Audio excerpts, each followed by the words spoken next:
Bab 47. Aku hamil. Don. Masih POV author. Keesokan harinya. Nadine bersenandung sambil keluar dari kamar mandi. Ia menggosok-gosok rambutnya yang basah sembari duduk di tepian tempat tidur. Ia raih HP di atas nakas. Seketika ia begitu terkejut. Ada begitu banyak pesan dan panggilan tak terjawab dari Atta. Nadine pun segera membaca pesan-pesan tersebut. Kenapa lo nggak berangkat ke sekolah? Lo baik-baik aja, kan? Lo nggak sakit, kan? Misal lo sakit, gue akan beli obat buat lo, atau ayo gue antar lo periksa ke rumah sakit. Kok enggak balas? Lo nggak apa-apa, kan? Cantik. Please, balas chat gue. Nadine seketika tertawa membaca pesan-pesan dari Atta. Ia tak menyangka cowok itu begitu perhatian padanya. Aku tadi lagi mandi, Mas. Jetty nggak tahu kalau kamu chat. Balas Nadine. Dia. Seketika handphone Nadine bergetar. Ada panggilan masuk dari Atta. Halo. Sapa Nadine. Serius lo nggak apa-apa? Tanya Atta di ujung telepon. Rupanya ia ingin memastikan keadaan Nadine. Iya, Mas. Aku nggak apa-apa. Kalau nggak apa-apa, kenapa nggak berangkat ngajar? Tadi aku kesiangan, Mas. Semalam kan kita begadang sampai malam. Ya udah, aku nggak berangkat aja sekalian. Hehehe. Jelas Nadine sambil terkekeh. Syukurlah, kalau cuma bangun kesiangan. Atta tampak lega. Ya udah, sekarang lo istirahat di rumah. Jangan sampai kecapekan. Lo kan lagi hamil. Enggak kah? Malas. Celetuk Nadine. Malas kenapa? Ya itu. Malas istirahat di rumah. Pinginnya jalan-jalan. Terus jalan-jalannya sama Mas Atta. Pasti seru. Kayaknya ini bawaan bayi. Mungkin dia yang ingin jalan-jalan. Mungkin dia lagi suntuk. Mungkin dia. Tatit. Dimatiin gitu aja. Aku kan lagi ngomong. Dasar Mas Atta nyebelin. Umpat Nadine karena Atta tanpa babi bu mematikan panggilannya secara sepihak. Nadine pun meletakkan handphonenya kembali ke atas nakas. Ia segera meneruskan aktivitasnya. Mengeringkan rambut, tetapi kali ini menggunakan hair dryer. Setelah rambutnya benar-benar kering, waktunya ia bermakai up tipis-tipis. Duduk di depan meja rias, segera menempelkan bedak ber serta kawan-kawannya. Otor nggak tahu apa aja itu. Malas browsing. Dia. Handphone Nadine kembali bergetar. Ia beranjak dari kursi meja rias. Ia melangkah menuju meja nakas. Ia raih benda pipihnya. Mas Atta. Lirih Nadine begitu mengetahui bahwa Attalah yang kembali menelepon dirinya. Halo, Mas. Sapa Nadine begitu ia menerima panggilan tersebut. Ayo kita jalan-jalan. Gue udah di depan rumah lo. Hah? Nadine seketika terkejut mendengar ucapan Atta. Mas Atta serius? Ya serius lah. Katanya lo pengen jalan-jalan. Terang Atta. Nadine pun segera berjalan menuju ke jendela kamarnya. Ia melongo keluar. Rupanya benar. Atta sudah berada di depan rumahnya. Atta yang tengah terduduk di atas motornya. Nadine pun seketika begitu girang. Tunggu sebentar, Mas. Aku mau ganti baju dulu. Ucap Nadine. Dengan gerakan cepat, ia pun memilih baju dari dalam almari. Ia segera mengenakannya. Setelah selesai, ia raih tas dan handphone. Setelah itu, ia pun melenggang keluar kamar. Turun ke lantai bawah, menuju ke halaman, dan melewati gerbang rumahnya. Berjalan cepat mendekat ke arah Atta.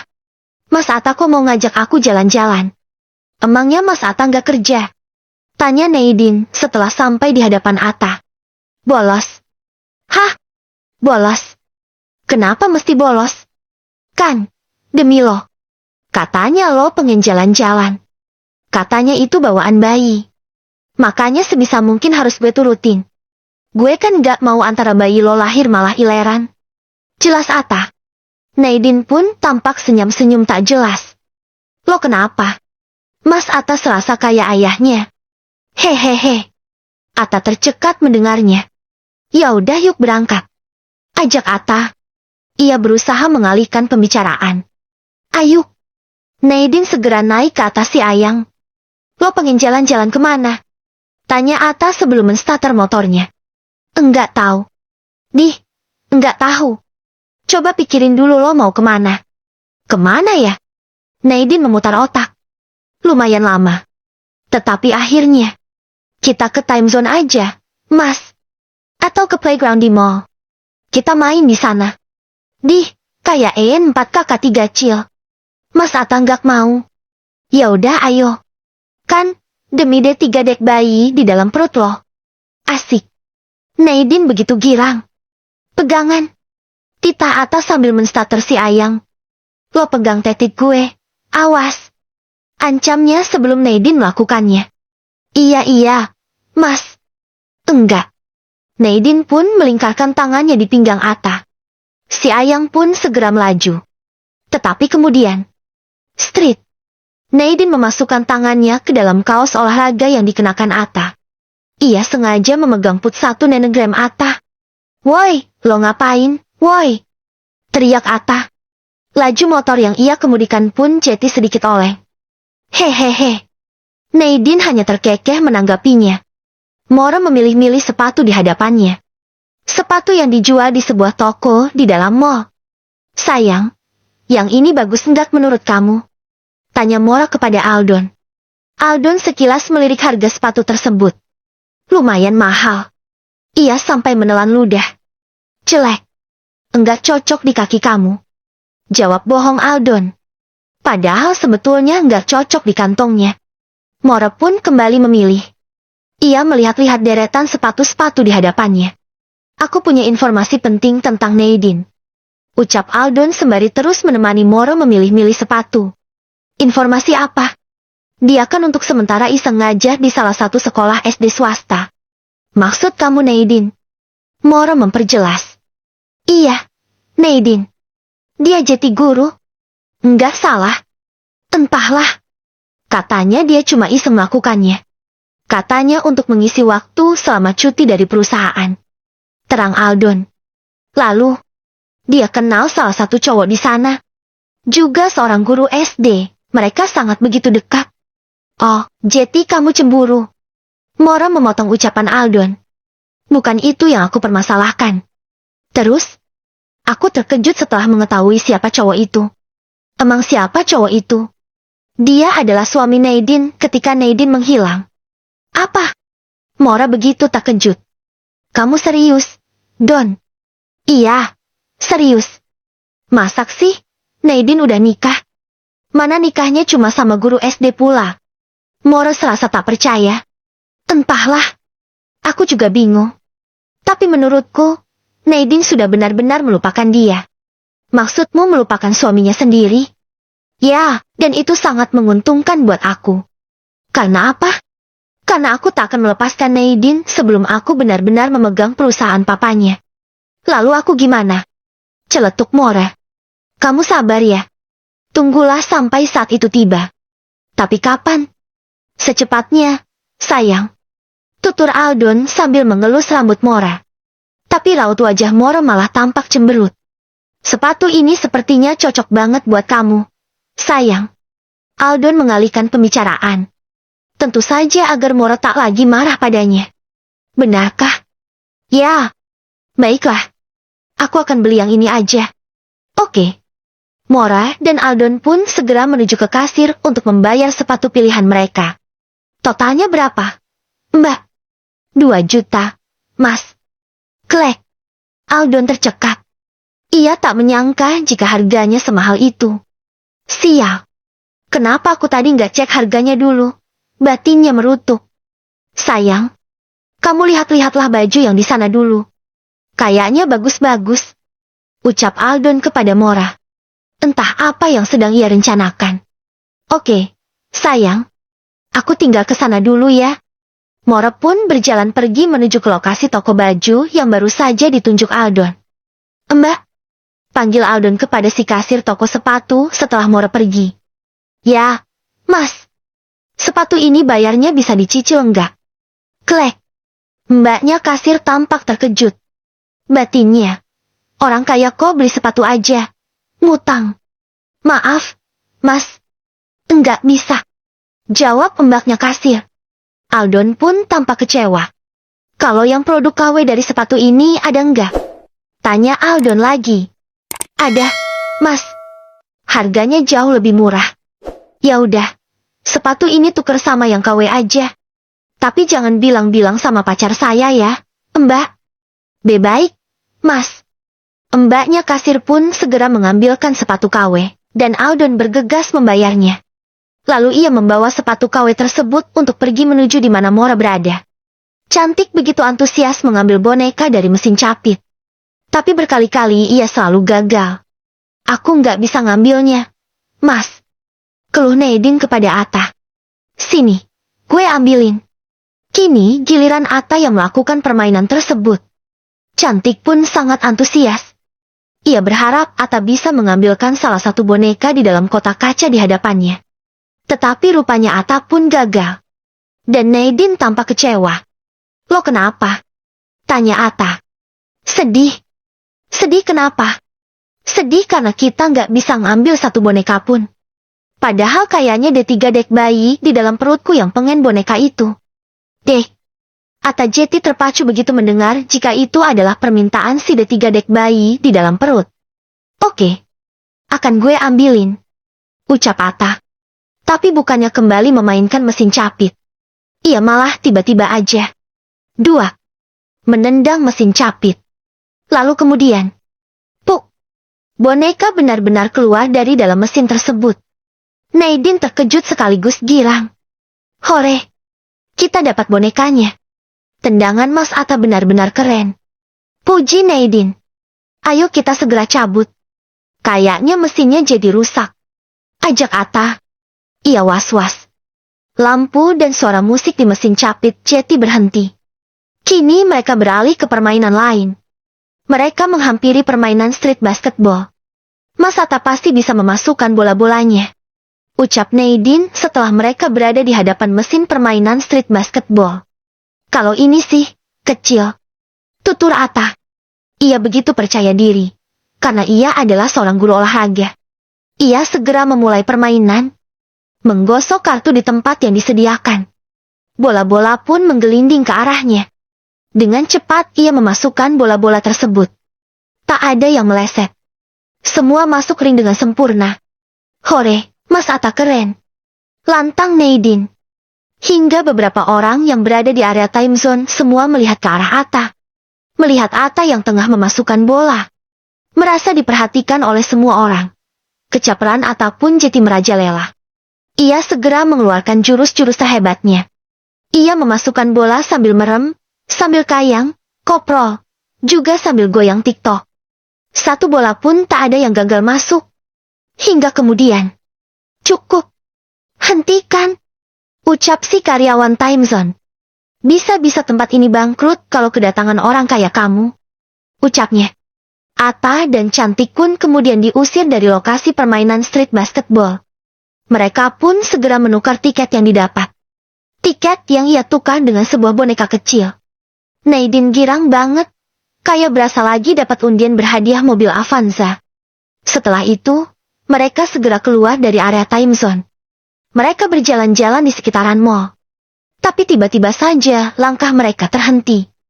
Mereka tak sengaja bertemu Aldon dan Mora. Nadine, kenapa kamu ada di sini? Aldon begitu terkejut. Apalagi setelah menyadari Nadine yang rupanya sedang bersama Atta. Seketika ia pun merasa begitu cemburu dan geram. Kamu juga. Kenapa ada di sini? Nadine melirik keberadaan Mora. Aldon. Bisik Mora di telinga Aldon. Itukah cowok yang kamu ceritain tadi? Tanyanya. Ya, dia Atta. Suami Nadine. Jawab Aldon juga dengan suara yang berbisik. Ganteng banget. Aku juga mau lo sama cowok seganteng dia.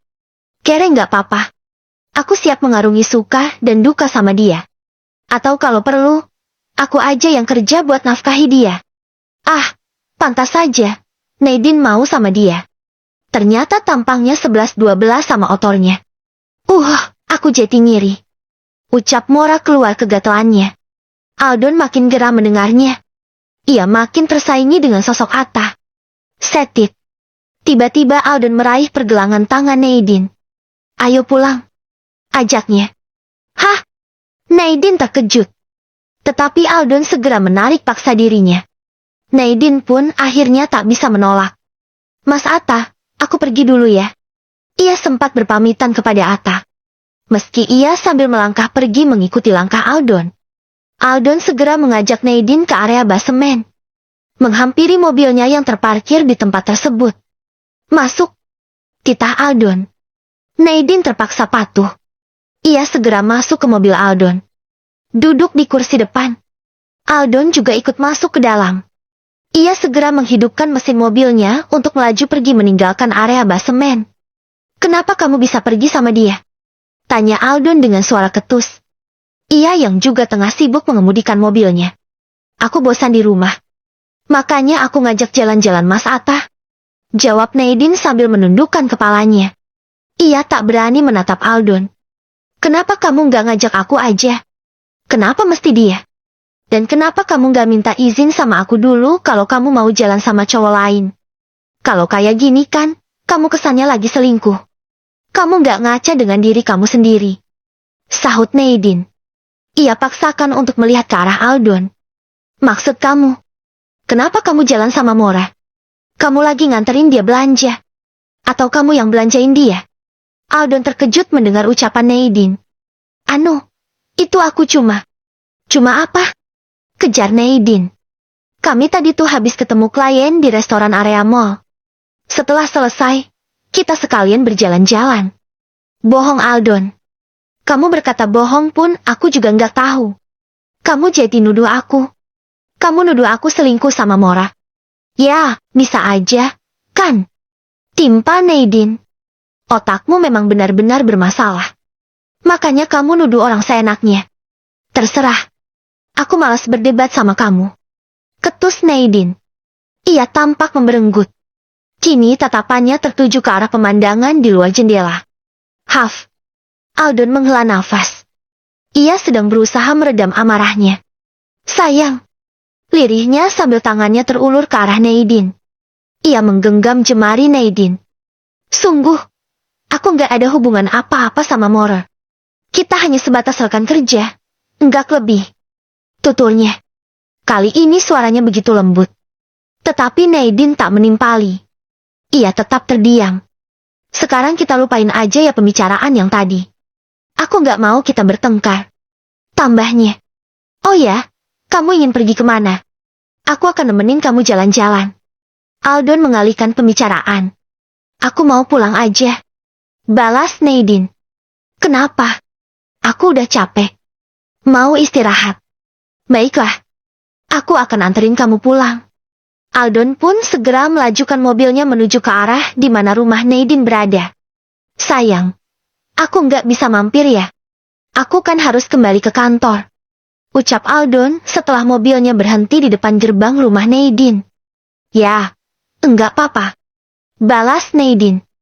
Kamu istirahat ya. Nanti aku akan telepon kamu. Baiklah.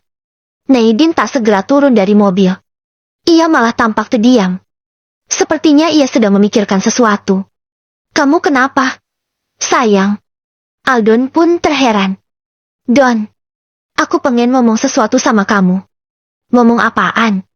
Nadine diam sejenak. Tampaknya ia masih begitu ragu-ragu. Ia ingin menyampaikan tentang kehamilannya. Karena pikirnya, cepat atau lambat Aldon memang harus mengetahuinya. Aku hamil, Don. Udah 1 bulanan lebih. Apa? Aldon begitu terkejut. Kamu bercandakan? Din. Aku serius. Aku awalnya juga nggak percaya. Karena setahuku kita kan nggak pernah berhubungan badan. Terang Nadine. Seketika ekspresi wajah Aldon tampak panik. Selain ia begitu geram karena kehamilan itu adalah karena ulah cowok lain. Ia juga takut jika kehamilan Nadine diketahui oleh orang lain selain dia. Apalagi jika diketahui oleh kedua orang tua Nadine. Karena mereka akan jelas-jelas tahu bahwa bayi yang ada di perut Nadine bukan darah daging Aldon. Mereka pasti akan membatalkan rencana pernikahan Nadine dan Aldon. Dan Aldon tak ingin jika hal itu sampai terjadi. Sayang. Panggil Aldon. Ya.